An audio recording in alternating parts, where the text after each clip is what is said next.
7 de outubro de 2015. 4 navios de guerra russos disparam 26 mísseis de cruzeiro contra posições do Estado Islâmico na Síria. Os mísseis, disparados a partir do Mar Cáspio, percorrem 1.400 quilômetros até seus alvos, e as imagens circulam o mundo. Cenas que até então só haviam sido apresentadas pelos Estados Unidos eram agora protagonizadas pela Marinha Russa. A superpotência, que outrora muitos julgaram derrotada, havia retornado. Mas, será que é isso mesmo? Vejamos até onde vai o poder da Rússia moderna e se ele pode ser comparado a um retorno das capacidades detidas pela extinta União Soviética.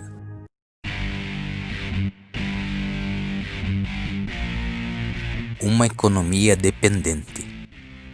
Apesar de ter apresentado um crescimento acelerado, principalmente durante a primeira década do século XX, a economia russa surfou na alta dos preços das commodities, devendo seu crescimento principalmente ao petróleo e ao gás natural que exporta para a Europa. No entanto, com essa perspectiva de crescimento, investimentos necessários para a diversificação da economia foram postergados ou nunca feitos. De modo que no final de 2014, quando o preço do petróleo despencou no mercado internacional, a economia russa foi duramente atingida. Seus principais produtos de exportação são o petróleo e derivados, gás natural e outras commodities, tendo como principais destinos a China, a Alemanha e os Países Baixos. Além disso, uma pequena parte das exportações consistem em produtos de maior valor agregado, sendo exportados principalmente para países da comunidade dos Estados independentes, que anteriormente faziam parte da União Soviética, e armamentos, sendo o segundo maior exportador de armas do mundo, atrás apenas dos Estados Unidos. Neste ponto, vemos que a economia russa, que por PIB nominal é a 11ª maior do mundo, com 1,6 trilhão de dólares, e é a 6ª maior do mundo por paridade de poder de compra, com 4,3 trilhões de dólares, está longe do topo e da capacidade da economia soviética, mesmo em seus últimos anos, se considerarmos o alcance de ambas. É importante destacar que em 1990, o PIB nominal soviético era de 2,6 trilhões de dólares, sendo a segunda maior economia do mundo, atrás apenas da economia dos Estados Unidos, e que a União Soviética enviava o equivalente a bilhões de dólares em ajuda econômica para vários países ao redor do planeta, de modo que seu alcance efetivo era superior ao da economia russa atual, guardadas as devidas proporções. Além disso, a Rússia ainda se destaca com empresas relevantes a nível regional em setores modernos como os ligados às novas tecnologias, aeroespacial e principalmente no setor da defesa. Um gigante político.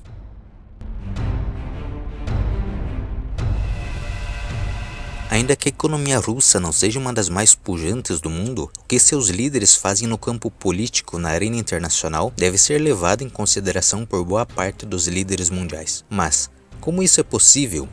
Esta peculiaridade só é possível graças à capacidade de Vladimir Putin de manejar muito bem suas cartas na arena internacional, fazendo aquilo que prometeu ao povo russo ao tomar posse em 1999, restaurar o orgulho nacional. Assentado sobre o maior arsenal nuclear do mundo, o poder político da Rússia não parece ir muito além daquilo que consideram o seu quintal natural, o que compreende a maioria dos países que integravam a União Soviética, reunidos na Comunidade dos Estados Independentes e alguns na Organização do Tratado de Segurança Coletiva. A partir de 2008, com a guerra com a Geórgia, as relações com o Ocidente pioraram de forma considerável, sendo que a partir de então ficou mais evidente os planos de Putin para o país que ele governava. No entanto, a partir de 2014, quando a Rússia anexou a península da Crimeia, até então pertencente à Ucrânia, as atitudes entre ambos os blocos tornaram-se mais agressivas e Putin viu a necessidade de aumentar ou reforçar a esfera de influência do seu país. Em 2014, a Ucrânia explodiu em violentos protestos que resultaram na deposição do presidente pró-Rússia Viktor Yanukovych, que acabou fugindo para a Rússia, e a posterior subida ao poder de governantes que apoiavam uma maior aproximação com a União Europeia e com o Ocidente fez soar os alarmes no Kremlin. Para o governo russo, tais protestos estavam financiados e insuflados por países europeus e pelos Estados Unidos. E a possível perda da Ucrânia para o Ocidente não era algo que Putin estava disposto a tolerar. Para Putin, Uma maior integração da Ucrânia com o Ocidente poderia significar mais tropas americanas e da OTAN em suas portas, além da perda da importante base naval de Sebastopol, sede da poderosa frota naval russa do Mar Negro, o que implicaria em reduzir ainda mais as capacidades de defesa do país.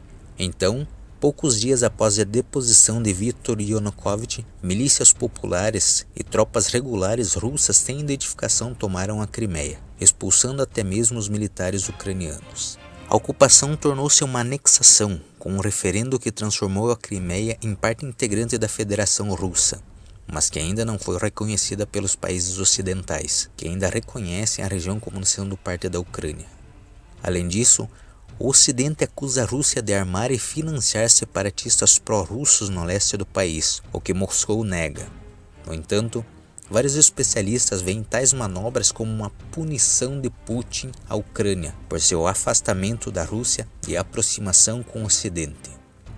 As reações do Ocidente, que resultaram na imposição de sanções contra a Rússia, não impediram seu envolvimento em outro teatro em setembro de 2015, a Síria, que enfrenta uma guerra civil desde 2011. Neste país, cujas relações com os russos sempre foram próximas, os russos encontraram um laboratório perfeito para suas novas armas, como mísseis e cruzeiro, além de uma oportunidade de angariar capital político e experiência de combate para seus soldados.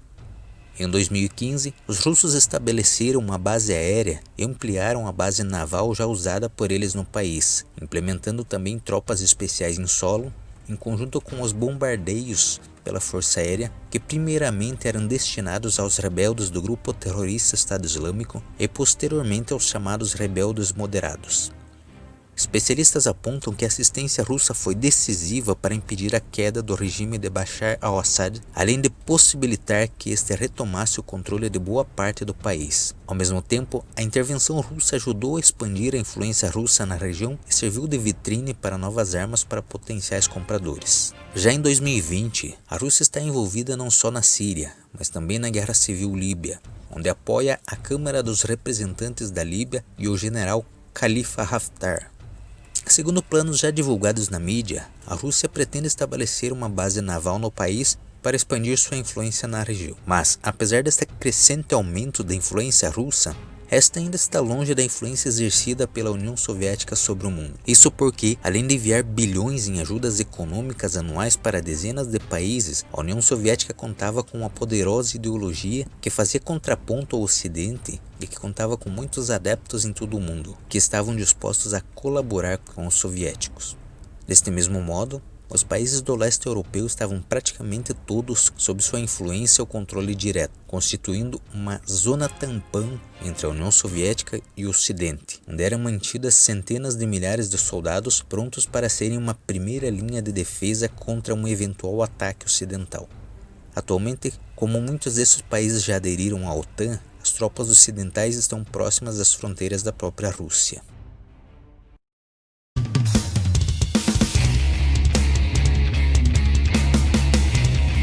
A potência militar. Se há algo em que a Rússia se destaca no cenário internacional, é por seu poderio militar. No entanto, logo após o fim da União Soviética, as forças armadas foram negligenciadas ao ponto do orçamento não ser suficiente para manter boa parte dos meios disponíveis que foram herdados dos anos da corrida armamentista. Em 2008, na Guerra da Geórgia, embora as tropas russas tenham vencido as forças da Geórgia com relativa facilidade em poucos dias, para os analistas do Ministério da Defesa russo, as perdas e deficiências encontradas foram consideradas inaceitáveis para uma potência. Assim, em 2009, teve início um amplo programa para modernizar as forças armadas russas, o qual previa o gasto de 700 bilhões de dólares em 10 anos para modernizar os armamentos, além de cortes de efetivo, diminuindo as forças armadas de 1.200.000 efetivos para 1 milhão, e reestruturação em doutrinas na organização. Este plano previa modernizar até 70% dos armamentos herdados da União Soviética, incluindo aí o seu imenso arsenal nuclear. E de acordo com dados oficiais, no final de 2019, a porcentagem de modernização das armas para as Forças Armadas estava em 68%, um feito notável, pois o país passou por períodos de turbulência econômica no decorrer dos planos de modernização. Ao longo dos últimos anos, os russos lançaram vários navios novos, que embora sejam de menor porte, estão muito bem armados, além de vários submarinos e novos mísseis balísticos intercontinentais para melhorar sua tríade nuclear, além de modernizar seus bombardeiros. Também incorporaram vários caças extremamente capazes, como o Su-35 e MiG-35, além de algumas unidades de teste do novíssimo caça furtivo de quinta geração Su-57, novos helicópteros e novos tanques T-72 modernizados, além de algumas unidades do T-90 e algumas unidades dos novos T-14 Armata. Desse ponto de vista, ainda que as Forças Armadas russas apresentem algumas deficiências importantes, na análise geral, continua a ser a força militar mais poderosa da Europa, fazendo frente a todos os seus vizinhos próximos e disputando o posto de segunda maior potência militar do planeta com a China. E se juntarmos sua capacidade convencional com o maior arsenal nuclear do planeta, temos sem dúvida alguma uma força de respeito que não seria facilmente intimidada. É claro que as capacidades, em certo sentido, não se comparam ao colosso militar que era a União Soviética com o Tratado de Varsóvia, mas não deixam de ser uma solução aparentemente adequada para a defesa do país e as pretensões internacionais de Vladimir Putin.